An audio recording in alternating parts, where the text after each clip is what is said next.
What's going on, people? We are Tottenham TV, back here for yet another Tottenham update for you guys. Starting off with Brennan Johnson, as Miguel Delaney says Nottingham Forest have set an initial price of £40 million on Brennan Johnson, with Tottenham, Chelsea and Brentford considering a move for the young wide player, although Forest are likely to sell unlikely to sell to Brentford as they are direct competitors. Yeah, it makes sense. In terms of Chelsea coming in for him, maybe that's the case because they've just been rejected by Michael Elise, which was quite something. So maybe they're thinking of backup options, and Brennan Johnson definitely represents that. 40 million is definitely not as bad as 50 million, which was some of the quotes beforehand. And at that price, I think there's something to negotiate with, I think, for Tottenham. And I really like Brennan Johnson. I do think there are better fits to the right hand. So if he's going to be a right winger, I do think there are better fits than him, maybe for a similar price. But I do think there are players better with the different attributes than he has. But I think in terms of like a backup option, to potentially, if other deals fall through, I think it's not a bad one to fall back on. No, not a bad one at all, but I would prefer the next guy that we're going to speak about. But I think when you're looking up to compete against Chelsea, they're always going to offer more money than we offer at the end of the day. So you're probably looking at getting who Chelsea don't get on, and as much as that pains me to say. Yeah, but who knows? Because, well, I guess I was going to bring up the Maddison example, one who didn't go to Newcastle, but I guess that's the London factor, and Chelsea have the London factor. So, yeah, it's difficult to go up against Chelsea, but you never know. Olise rejected them. Yeah, he did. And I don't know, that was a strange one, wasn't it? The Olise thing in Chelsea, but I don't know. I got a feeling it's possible. I got a feeling like if we're going to get in a bidding war with Chelsea over Brennan Johnson, they're just going to offer Forest much more money than we're going to offer him. That's just the reality. That's what Liverpool have found. Yeah, exactly. So that's the Brennan Johnson thing. Let's talk about Jeremy Doku, as Miguel Delaney says that West Ham, Man City and Tottenham are chasing Jeremy Doku in a race that could go till the end of the window. And I would love him. I think he'd be brilliant. I would like to think he would choose us over West Ham. But if Man City are involved, obviously that's going to be a really tough sell, especially given that Man City have just sold their right winger from last season, Mahrez. It's a clear spot for him in the team. Not necessarily to say he would start every game, but he would be looking at that spot thinking, look, I know he's got like Bernardo Silva there or Foden there, but I'm a more natural fit in this position. I would definitely snatch that spot. He would definitely be feeling that.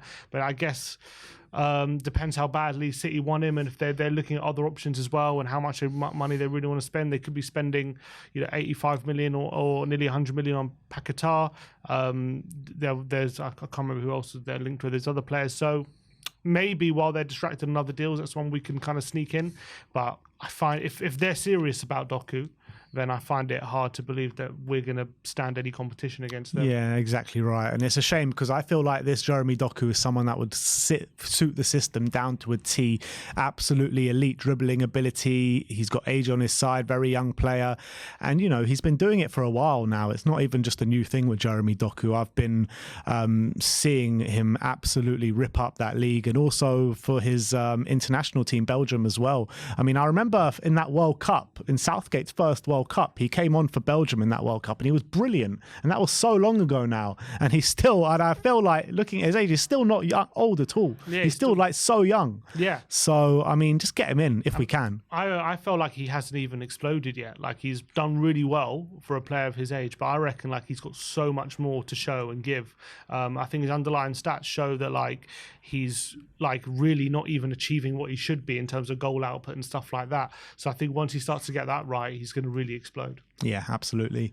Another player who we've spoken about a lot on this channel is Eberechi Eze, as Miguel Delaney says that there is a feeling that whoever doesn't get Doku out of West Ham, Spurs and Man City will then move for Eberechi Eze from Crystal Palace, although they are looking to convince him to sign a new contract as they did with Michael Elise.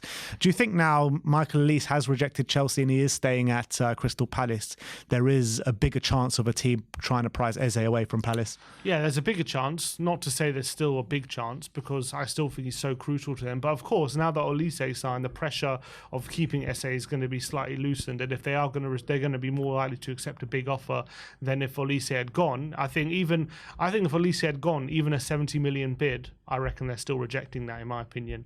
And now Olise's staying, they were saying there was some sources saying that before the Elise transfer was set to happen, they were looking at they would consider offers of around 55 million for him, and but with Elise going, the price went up to at least 70 million plus add-ons. But now he's staying, maybe it goes back to that price of 55 million.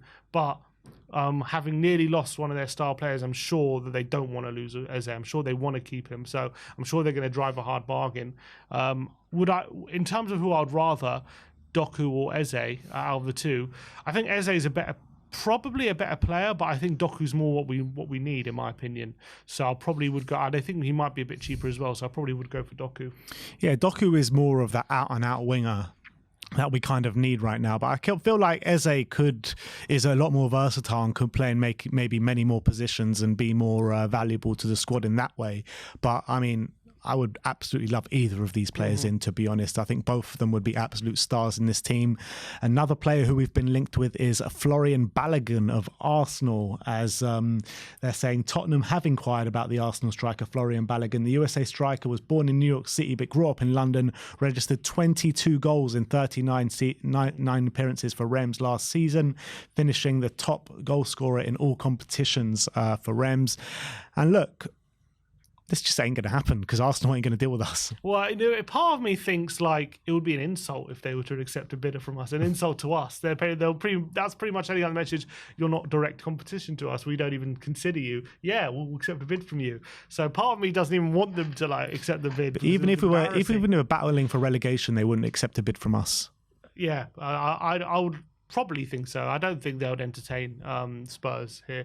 Do I think if they were, he would be a good signing? I mean, maybe. I think he might be a good signing, to be fair. Look, he's definitely a fox in the box, isn't he? He knows where the goal is. I mean, to score 22 goals in the French league last season is no mean feat, albeit the year before that in the English league in the Championship, he wasn't great, was he? No, he wasn't. But if it was interesting because he started that season, I think Arsenal had a couple of injuries. He started the season up front for Arsenal for a few games, and it wasn't great, but the fact that he was getting those chances showed that Arsenal thought he was ready, but he didn't obviously quite make an impact. But then he's obviously gone on loan to in France, and he has made him to show that he is maybe ready for top level football. So I think he is a good player. I think he clearly wants to play week in, week out. But to be fair, I don't even know. I know he's a good player, but I don't even know if Arsenal to accept the offer that Tottenham would be the right move for him in terms of his career with, you know, some of the forward players we have. I know you could say he's maybe better than like Richarlison, but he's still going to be battling out with him. He's not guaranteed to start. No, absolutely. And I think like maybe he backs himself more to take Richarlison's spot than maybe a Gabriel Jesus, maybe. But I think with Florian Balogun, they want 50 million for him. From Spurs, they'll probably want like 80 million or something like that. We're going to bid 50. So this ain't happening. It's an absolute non-starter. In terms of potential outgoings, Le 10 Sport are reporting that Rennes have open talks with Spurs over a deal for Tanguy Ndombele. Yeah, I mean, I'll find it hard to believe that they can afford the wages, or maybe there's a case that they can pay a transfer fee and we can subsidise the wages. We know that's happened before with other deals. And maybe, just maybe, there's something to do with Jeremy Doku here.